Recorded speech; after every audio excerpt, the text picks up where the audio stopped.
Com està la meva neboda favorita?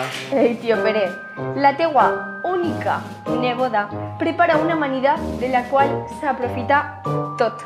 I això de deixar-te el fem damunt la taula, a qui li ho has vist? A una influencer d'eixes? Són els poals del pub, els acaba de dur mon pare. I què és això del PAC? Pub, tio Pere, P-A-P, inicials de porta a porta.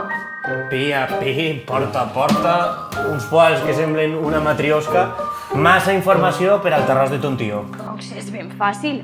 Es tracta d'uns poals que proporciona l'Ajuntament perquè separem els residus i reciclar. I perquè...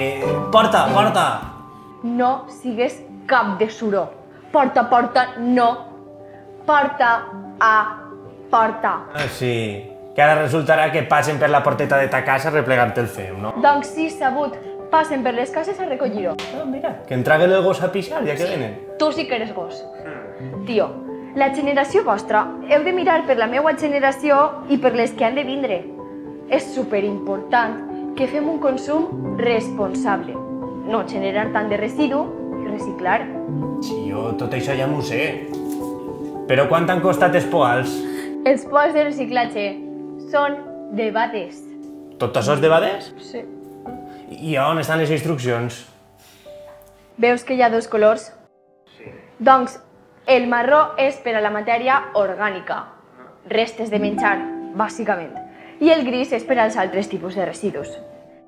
Segons el calendari que proporciona l'Ajuntament, cada dia pertoca recollir o bé envasos, o bé paper i cartó, o bé la resta.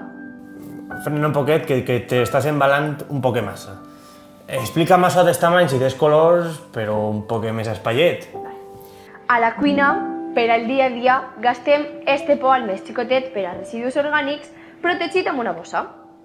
El dia que passen a replegar-ho, traurem la bossa, la posem dins de l'altre poal i ho traiem fora.